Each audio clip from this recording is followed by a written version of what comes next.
اللہ کی نشانیاں اور دعوت دین کی اہمیت۔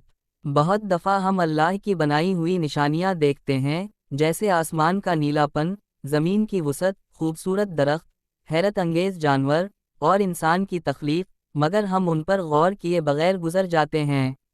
قرآن مجید ہمیں بار بار تاکید کرتا ہے کہ ان نشانیوں پر غور کریں، کیونکہ ان میں اللہ کی ذات اور قدرت کا واضح ثبوت موجود ہے۔ اللہ کی نشانیوں پر غور و فکر کی اہمیت۔ سوچئے، ہم روز کھانا کھاتے ہیں، زبان سے اس کے ذائقے کا لطف اٹھاتے ہیں۔ کبھی غور کیا کہ یہ نظام کس نے بنایا؟ اللہ نے ہماری زبان کو ذائقے کی حس دی تاکہ ہم مختلف کھانوں کا مزہ لے سکیں، لیکن بہت سے لوگ اس پر شکر ادا نہیں کرتے اور اللہ کی نعمتوں کو محض ایک اتفاق سمجھتے ہیں۔ مثال کے طور پر، میں نے کئی بار غیر مسلموں کی بنائی ہوئی ڈاکومنٹریز دیکھی ہیں، جن میں وہ جنگل، جانور اور قدرتی مناظر کی خوبصورتی دکھاتے ہیں، لیکن وہ کہیں بھی یہ نہیں کہتے کہ یہ سب اللہ کی قدرت ہے۔ وہ صرف بیوٹی آف نیچر کہہ کر آگے بڑھ جاتے ہیں۔ دوسری طرف، اگر آپ عربوں یا مسلمانوں کی ڈاکومنٹریز دیکھیں تو وہاں ہر جگہ اللہ کی تعریف ہوگی۔ کمیونٹس میں لوگ کہیں گے، سبحان اللہ، کیسا خوبصورت جانور اللہ نے بنایا۔ یہ فرق ہے مومن اور غیر مسلم کے نظریے میں، شرک کی مذمت اور اللہ کا خوف۔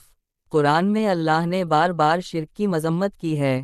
آج بھی دنیا میں زیادہ تر لوگ مشرک ہیں، اور یہ اللہ کو سب سے زیادہ ناپسند ہے۔ اللہ نے واضح کیا ہے کہ مومن کو صرف اللہ پر ایمان رکھنا چاہیے اور شرک سے بچنا چاہیے۔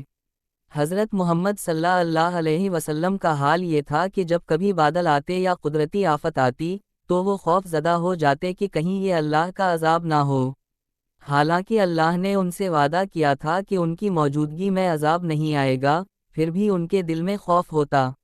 حضرت عائشہ رضی اللہ عنہا نے ایک مرتبہ ان سے پوچھا، یا رسول اللہ، یہ جو قرآن میں آتا ہے کہ نیک لوگ اللہ سے ڈرتے ہیں، کیا اس سے مراد وہ لوگ ہیں جو گناہ کرتے ہیں اور پھر اللہ سے معافی مانگتے ہیں؟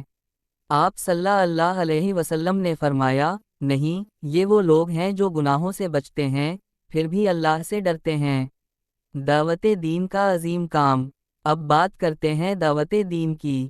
حضرت محمد صلی اللہ علیہ وسلم نے اپنی زندگی کا سب سے اہم مقصد یہی بنایا کہ لوگوں کو اللہ کی طرف بلائیں۔ یہ کام سب سے اعلیٰ اور افضل ہے کیونکہ یہ انبیاء کا کام ہے۔ آج اگر کوئی شخص کسی کمپنی کی پروڈکٹ بیچنے کے لیے دن رات لگا رہتا ہے تو وہ اپنی ذمہ داری سمجھ کر پوری محنت کرتا ہے، لیکن نبیوں نے ہمیں اللہ کی طرف بلانے کا کام دیا، جو ہر کام سے زیادہ اہم ہے۔ دعوت کے مختلف طریقے۔ دعوت دین کا کوئی خاص طریقہ مقرر نہیں کیا گیا۔ آپ فیس بک، یوٹیوب، زبانی تبلیغ یا لٹریچر کے ذریعے دین کی بات دوسروں تک پہنچا سکتے ہیں۔ شرط یہ ہے کہ داعی کے دل میں دین کی حقانیت کا یقین ہو اور وہ اللہ کی رحمت سے مایوس نہ ہو۔ دلچسپ مثال، فرض کریں آپ اپنے دوست کو نماز کی اہمیت سمجھانا چاہتے ہیں۔ آپ کہہ سکتے ہیں، دیکھو، اگر تمہارا موبائل روز چارج نہ ہو تو وہ بند ہو جائے گا، اور ہماری روح کا چارج نماز ہے۔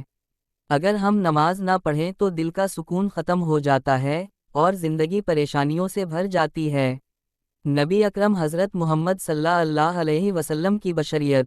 قرآن واضح کرتا ہے کہ نبی اکرم حضرت محمد صلی اللہ علیہ وسلم انسان تھے، مٹی سے بنے، اور اللہ نے ان کو مرد کے طور پر پیدا کیا۔ جو لوگ یہ کہتے ہیں کہ نبی بشر نہیں بلکہ نور تھے، وہ قرآن کے خلاف بات کرتے ہیں۔ نبی اکرم حضرت محمد صلی اللہ علیہ وسلم تمام انسانی لوازمات کے ساتھ دنیا میں آئے، نکاح کیا، ان کی اولاد ہوئی، اور انہوں نے دنیا کے تمام بشرا تقاضے پورے کیے۔